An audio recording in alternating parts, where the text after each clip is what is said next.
today's about happiness. Happiness is a choice. That's my sermon today. We are talking this month about the courage to choose.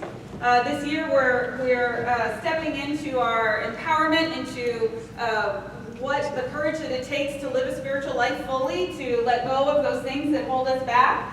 And this month we're using The Power of Decision by Raymond Charles Barker, which is a classic.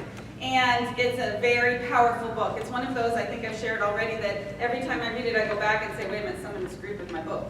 Because it's like, it's a whole new book to me. It's like, wait, I know I've read this 10 times, but how did I not highlight this last time, you know? So it's a really powerful encouragement for each of us to step into remembering the foundation of our teaching, which is that we are at choice, that we are empowered to create our life, that we are here to in our own unique voice, in our own unique way, to create this beautiful masterpiece, which is our life, which is your life that you're creating. And the way that you do that is by speaking your word. It's by making choices. It's by stepping into who you are and not allowing anything from the outside hinder that.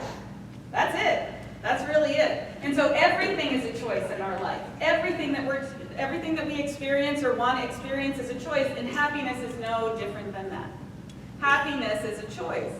So can we give Don a little bit of love? Because God forbid I give him a reading with the word vicissitudes in it. You know, like, can we give Don a little love for that? And that's how you can tell it's a classic book, because it's got all of this terminology and language that you wouldn't read these days, which I think, let's up-level our intelligence, let's up-level it. So, vicissitudes, we can talk about that if you want to know what the definition is, I can tell you after. But anyway, so from the reading, what they were talking about is really the fact that so many people these days are living unhappy lives. They're living in a cloud and an experience of sadness, of unhappiness, of despair, of dissatisfaction, right? And that's not the truth of our being. That's not the truth of God. That's not the truth of life. That's so far removed from who we truly are and what this life was meant to be for us. And so the idea that if we're choosing to create our life in a certain way, if we're wanting to experience happiness, which I will say over and over again today, is part of the desire that's deep within your heart. It's been implanted in us from before time, the desire to experience more, to be more, to embrace life more. And that's joy. That's happiness. And so happiness is always there for us. It's always available to us. But it's how we align with it. It's how we choose it or deny it is what ends up being what our experience is. So many of us walk around and we're trained, right? And so let's just think about this for a second. We are trained to be unhappy. We are trained to be dissatisfied. It is part of the fabric of our lives. And there's a huge industry that banks on you feeling unhappy, okay? Our advertising and marketing, monolith in this culture at this time is trying to convince you to compare yourself to the person sitting next to you. And especially their Facebook, right? Because on everybody's Facebook, for those of you who are on it, everybody puts up the fabulous, wonderful, glorious things. And I want to remind us that comparison is the thief of joy. So when you start to believe that that's the truth of that person's experience, and they're going all over the world, and they're buying all these new things, and they're having all of this success in their work and all of that, you're not seeing the whole picture. But we fill in the cracks and we think that they are, right?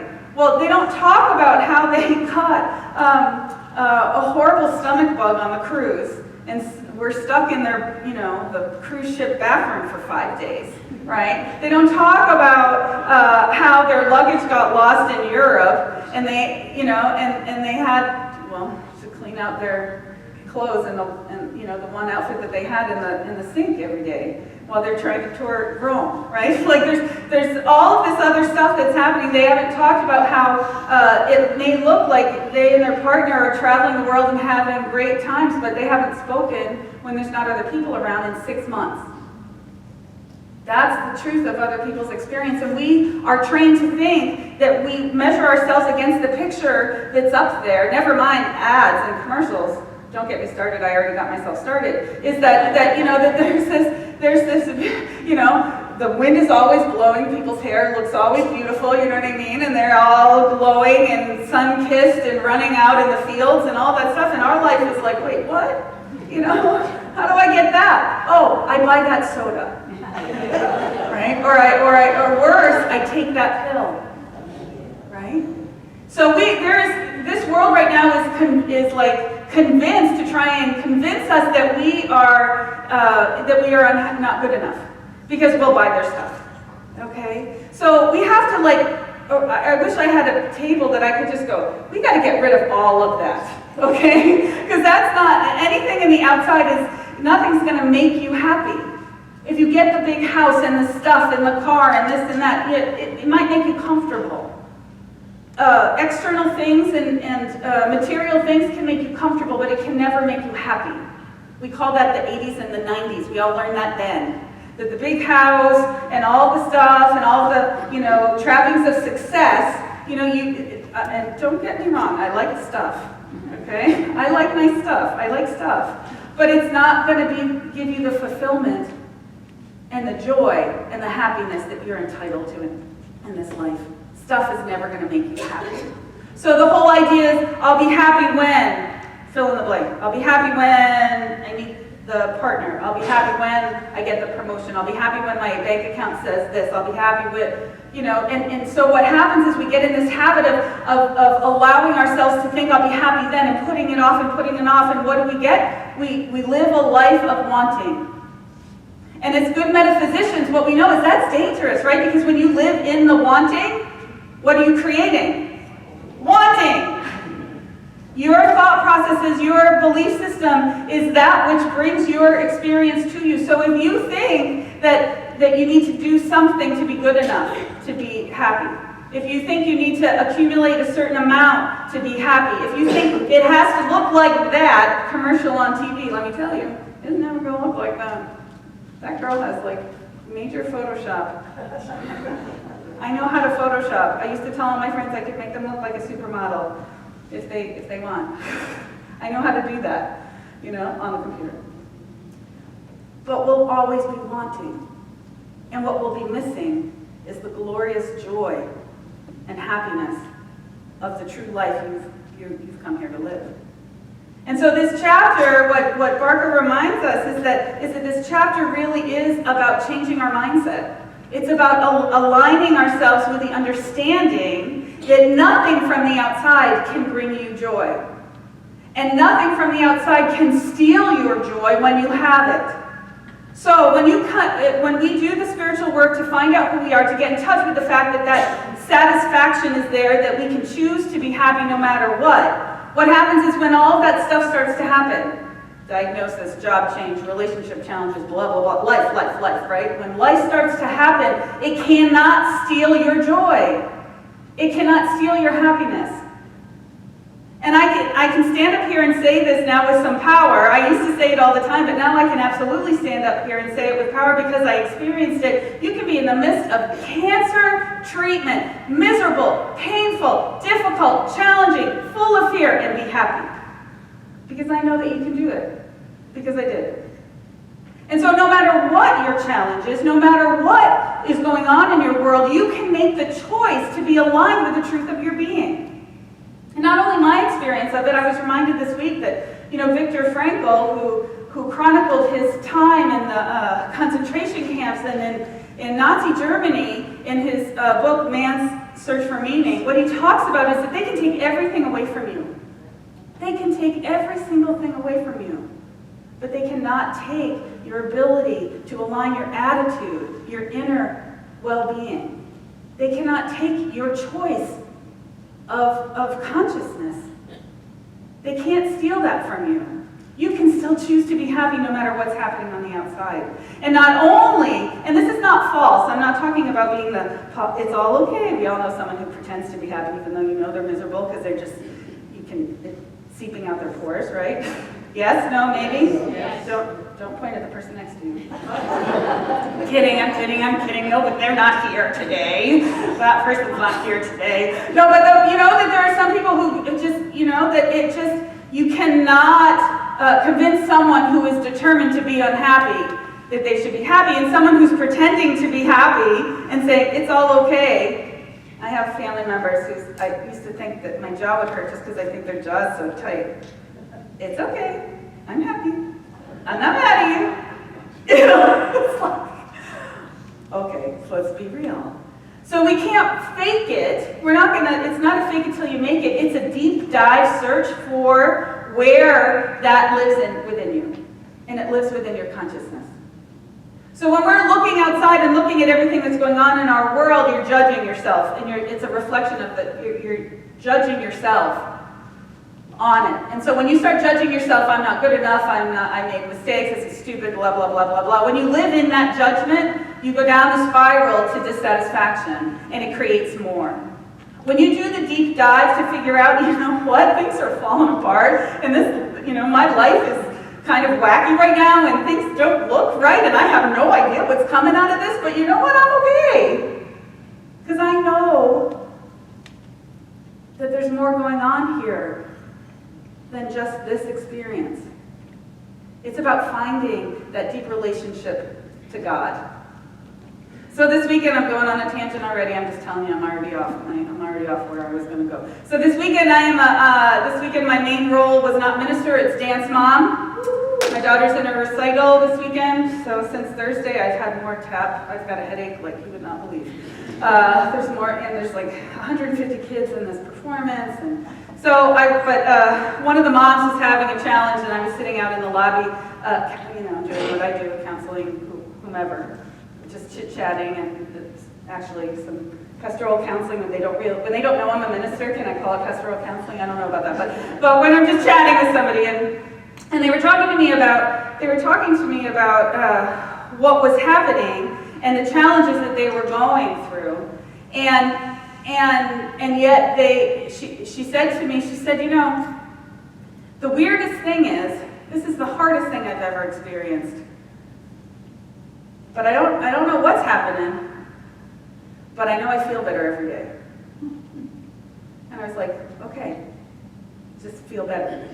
When you go into that feeling better, when you go into that transcending the experience, what happens is it's creative. So when you can dive deep and find a place where you're satisfied, where you know that you're okay no matter what, that's what starts to multiply, that's what starts to happen, and you start to pull it into your experience. So the first thing is you have to decide to be happy. You have to choose to be happy.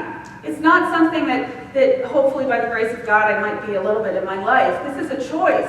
If you want to be happy, you get to be happy, but you have to choose it.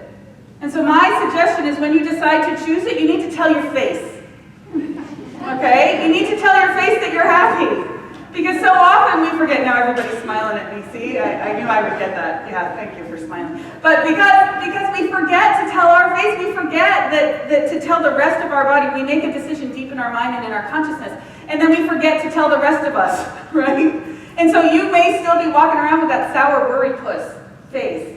I can't believe I just said that. It's true. And so the idea is when you step into deciding that, you know what, I'm not going to let this get me down. This life is supposed to be joyful. I'm supposed to be having some fun. We have to tell our face that. We need to remind ourselves that that's who we are.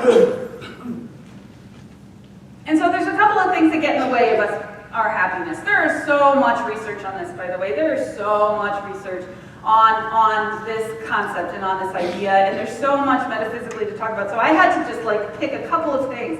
So what I thought we would do is get, again, with that picture of swiping everything we know about what's going to make us happy off the table and starting from scratch. What I'm going to say is, so this is the rest of that story. I forgot the second half of that story. I knew there was something missing. So when I was talking to this friend, I was saying to her this, and then we'll get to this, because that's the main thing on the table. So what I said to her was this, because this will make the point. Okay, so what I said to her was that, look, I'm going to say something to you, and it's going to sound really cheesy. Because in the secular world, this may sound a little cheesy, and it may sound a little silly. I said, but this is what I have actually based my life on.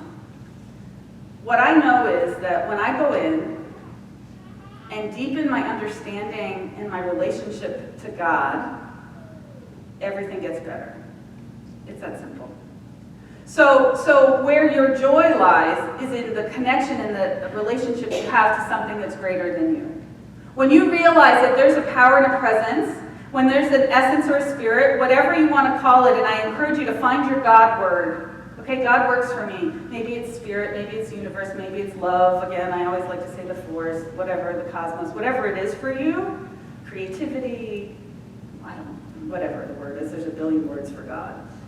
But when you find your word and you connect to that truth, that there is something that's greater than you, that loves you so much, it wants you to be joyful, when you connect with that first, everything else falls into line. That's the first thing we put back on that table when we take off all the judgments of our lives and what we've created so far. You need to go back into that understanding that there is this presence. And so I said that to my friend, and I said, it may sound kind of funny, you know? I said, I'm a minister. And she said, no, that's true. I get that. I've decided I'm just going to talk about God and not care what anybody thinks about it. Because it's the God of your heart. It's the God of their heart. Whatever the God of your heart is, you need to find it and relate to it, have a relationship with it, so that you realize that there's something that wants you to be happy. You were not created to suffer, contrary to popular belief. You were not created to have challenges that were insurmountable. You were created for joy, despite the challenges that come up in our lives. So what gets in the way of us being happy is that we get stuck. One of the things that happens is we get stuck. We get stuck in the routine. We get stuck in the ways that we've always been. And this is our ways of being, our ways of thinking, our ways of doing things. We get stuck. And so what we know is that with all of the brain studies and our understanding of how the brain works is when you do something the same, if you think the same way, if you constantly go in one direction, what you're doing is you're making deep ruts in your brain, and so that supports you in doing it the same way over and over again. Okay? So think about what we as a community generally carry, those beliefs and those thoughts about ourselves and about our lives that you carry. Because every time you go back to measure your life against something and you see, I'm not that good, I don't compare, so I'm not worthy. So you carry this idea of unworthiness around with you, you're deepening that rut. You're deepening that rut. And so it takes doing things differently, it takes getting a new perspective. I was thinking of the Dead Poets Society, Robin Williams scene where he makes the kids get up on the desks, right? So he gets up on the desks and they're like, well, you're so weird, why are we doing this? You always need to get a new perspective. It reminds us that there's whatever is going on in your world, you need to get a new perspective. And so that's the way we are in our life, to find something new, to not get stuck. So that means try new things, drive new ways, open to new possibilities, see things differently, stand on your table. Right? What does it mean for you to stand on the table of your life? To go in a different way. And this is one of those things that you get to start so easy, you get to go to a different restaurant for brunch today. Right? There's a really great French bistro over by the mall. I'm not going because that's where I usually go. So I'm going to do something different. Right? But you can do it in such small ways. Drive down a different street. Do a different routine when you wake up. Oh, God forbid, eat something different for breakfast. Oh my goodness, could you imagine? Right? And I know it sounds silly, and they're small things, but they add up, because what it does is it creates that energy. When you step into the energy of something new, it's creative. And so when you commit to that, if you commit to doing something different every day for 10 days, what you're going to do is you're going to start to create a new pattern. You're going to get out of that rut. It's going to be easier to get out of it and into a new way of being. You cannot create something new with old thinking. So often we realize that when people are unhappy, what they want is they want their lives to change, but they want the other people in their life to change. They don't want to change themselves. They want the situation to change. Well, let me tell you, that situation is never going to change until we start to change our consciousness, our way of relating to it, our way of thinking about it, our way of beholding it. And so that's where again, old ideas will not create new conditions. Raymond Charles Barker brought something up in the book that I thought was so interesting. It was revelatory for me. He said this. He said that problems are to the mind what pain is to the body. Problems are to the mind what pain is to the body. They're warning symbols. And so the idea is this, is that what happens when we have a pain? If you've got a hurt ankle, you're going to address your ankle. You might do something differently. You may change your routine. You may take care of it. You may think about doing the things of your life a little bit differently to take care of your ankle, right? Pain is a big motivator. Well, problems are to the mind what pain is to the body. And so if we've got stuff that's coming up, and God forbid we have stuff that comes up over and over again, right? Have you ever gotten on that roller coaster? Well, actually, it's not a roller coaster, it's a Ferris wheel, because it just goes around and around, right? It comes back around again. Well, if you've got that, that's something to be addressed. And what I'm so amazed at is that people have things come around and around again, over and over and over again, and nothing. Not willing, not conscious, not awake to the fact that maybe I should be doing something different. But the only place we can change and the only place we can do something different is in our way of being, is in our way of relating to ourselves and relating to life differently. That's where the change has to happen. It has to happen in our minds. So then the next thing that gets in the way of being happy is believing that you have the right to be happy. Have we ever even considered that? Do you believe that you deserve to be happy? So many of us are brought up with family situations where families are stressed and it's difficult and a little bit more on survival. Our joy, our happiness, our satisfaction was never really addressed. And so the idea of questioning whether you actually think you deserve to be happy is a very important exercise to do. Because if you are holding that belief that you do not deserve to be happy, then there's no way you can get there. If you believe that you don't deserve it, there's nothing that's going to allow you to experience satisfaction and joy. So that belief is one of the first ones that we need to let go of. Our practitioners call them false beliefs, right? That's the thing that you pray for. That's the thing that you ask for treatment for. You ask for prayer for. I think I'm holding on to this. I don't understand where it's coming from or why, and we don't need to know that, but we just need to change the belief. And the way that we do that is by awakening to the fact that you deserve to be happy. I went through the Bible, and the Bible is filled with scripture after scripture after scripture about the fact that you deserve to be happy, that this life is supposed to be about love and about joy and about happiness. And I found this one from Jesus. He says in John 15, "These things I've spoken unto you, that my joy might remain in you, and that your joy might be full." Okay, how more direct can you get? Did Jesus say that you've come to suffer? That you've come to have less than? That you've come to, I don't know. None of that is true. None of that was his teaching. The master teacher came to say, hey, you're supposed to be happy. And I'm trying to impart my joy into you. I think all of those artists of the early centuries kind of did us a disservice because they painted all of these pictures of Jesus very, I think he was a joyful guy.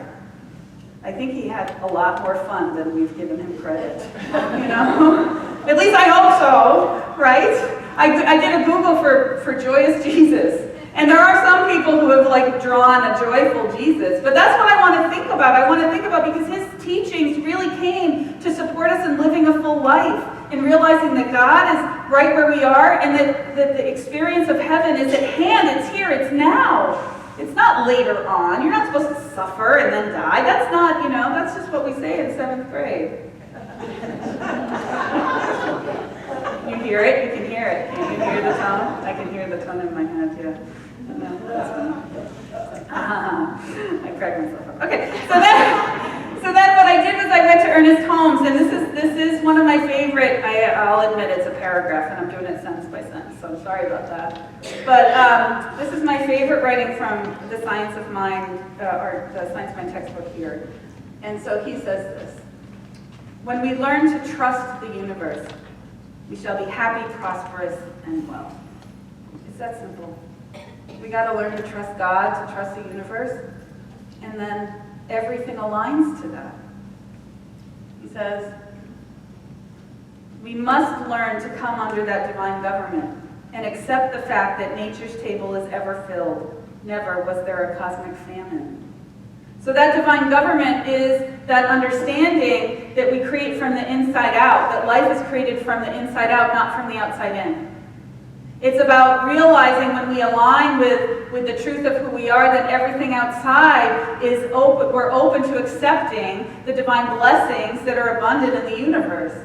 But when we block it, when we think we're not worthy, when we think we're not good enough, when we think that there's not enough, when we convince ourselves that life's supposed to be hard and we're supposed to suffer, do you think the universe is going to pour its blessings on you? Think about that. Think about the dinner guest that comes to dinner and says, oh, you use those plates. Oh, is that organic? I can only eat organic. Oh, that wine? Oh my goodness, you know. Do you think you're going to invite them back to dinner? What are we doing to the universe? Are we accepting the universe's gifts and saying, thank you for making me dinner? Oh my goodness, how great is this? Right? So the finite has wrought and suffered. This is a quote from Emerson. The infinite lies stretched in smiling repose. God is always God. No matter what our emotional storm or what our objective situation may be, there is always a something hidden in the inner being that has never been violated. So this is where we get caught up. Because we go through those bumps and those challenges of life, and then we can't get over it. We think that that's our story. And we get ingrained in the story of how we've been hurt and how we've been wronged.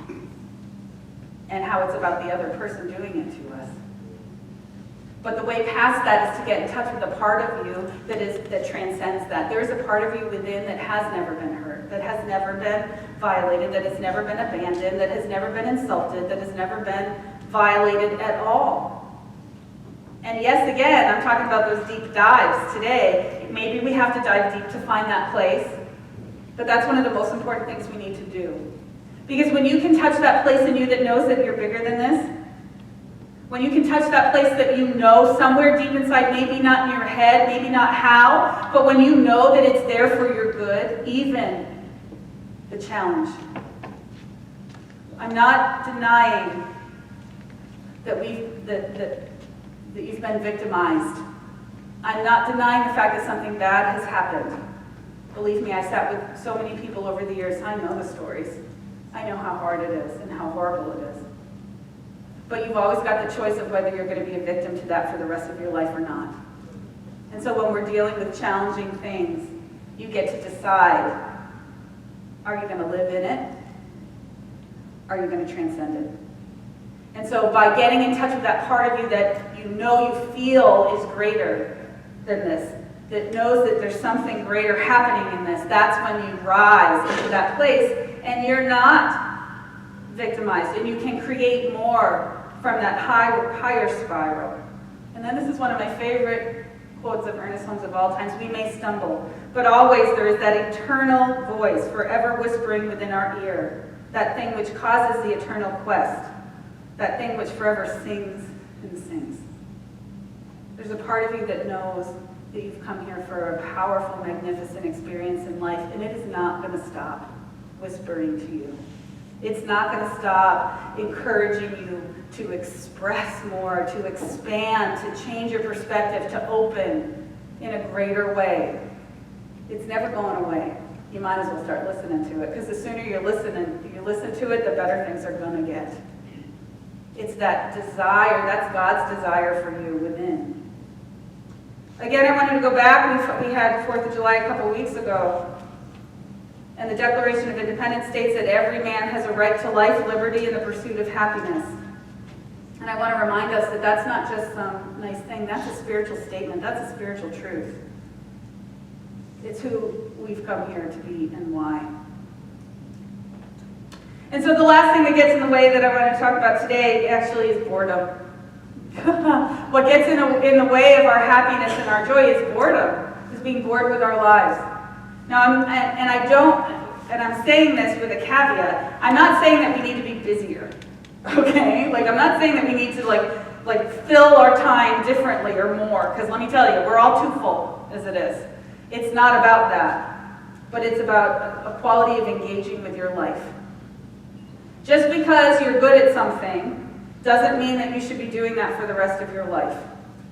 If you've done it and you mastered it, the soul, the spirit wants to expand. It needs to grow. It needs to evolve. And so, and again, it doesn't matter what stage of life you're in, you constantly need to grow and evolve.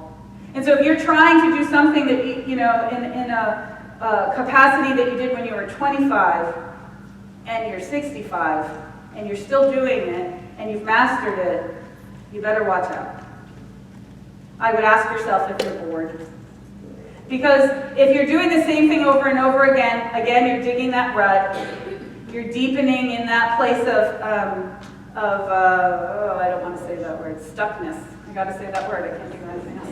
Of being stuck. Inertia, thank you.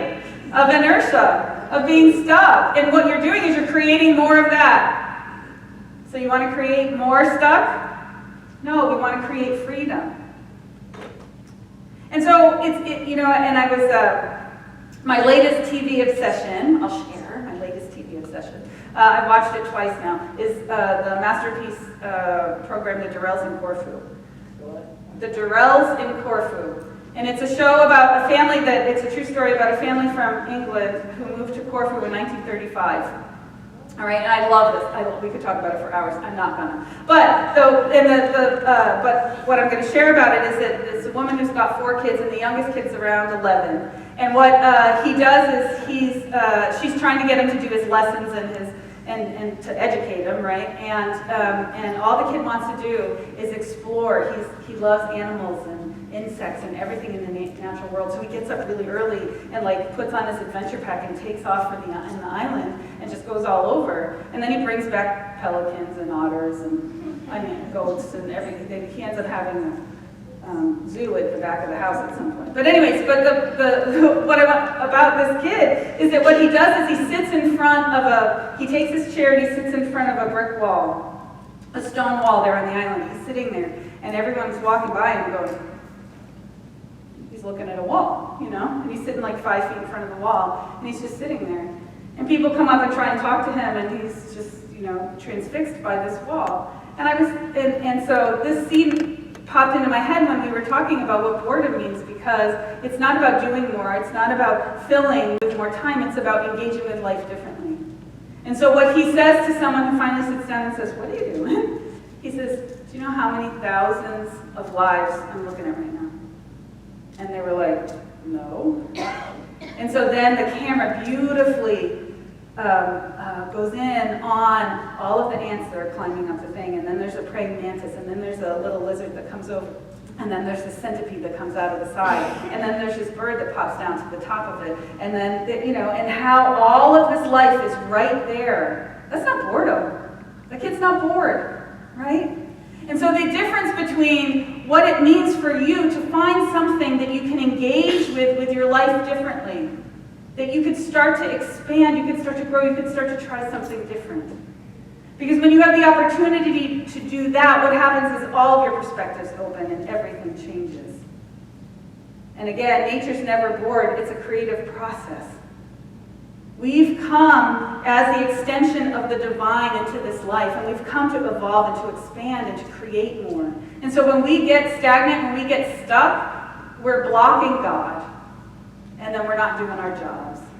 Because our job is to be the light of the Spirit in this life, in our own unique way. And when you are that, there's great joy, and you can't help but experience more happiness. And so, again, Raymond Charles Barker says this. Oh, did I not put it up there? Oh, I didn't. Oh, I'm going to read this to you. Okay, Raymond Charles Barker says this. No one is happy 24 hours a day, but too many are happy too few hours a day.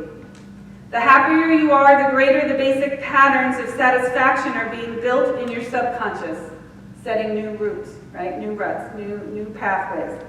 Once you have a real satisfaction pattern, you will live more easily and certainly more prosperously. Not that you will not have problems, but the problems will not get as much of your emotional attention, and thus they will be more easily solved. Your mental attention stays on the level of solutions, not on the level of problems. Worry is reduced to a minimum, and faith in the goodness of mankind is expanded. You have moved from the level of fight, pressure, and argument to the level of directed attention on positives, followed by intelligent right action. This is the way life was meant to be lived. I've often told the story, and it comes back around every once in a while, and I think it's important to tell about the old Cherokee who's teaching his grandson about life. And he says to his grandson, "There's a fight going on within me." He said to the boy, it's a terrible fight, and it's between two wolves. One is evil, anger, fear, sorrow, regret, greed, guilt, resentment, lies, ego. And the other is good. That wolf is joy, peace, compassion, love, kindness, generosity, and faith. And the same fight's going on inside you and inside every other person. And the boy says to his grandfather, "Oh, well, which one's going to win?" And he says, "The one you feed." And so that's our choice. That's how we decide and choose to be happy, is we decide to choose the part of us that is there to expand. We choose the side of us, and we everything that we do, we align our life to support us in taking that step in our own freedom. And so we fill our time with supportive people who can see the truth of who you are and love you for who you are. We, in our families and in our community, we allow the spiritual truth that we deserve to be happy to be true for you. You engage with it, you allow it. You start to expand your perspectives and allow that evolutionary process, that expansion that wants to happen to begin. And we deepen our relationship with God.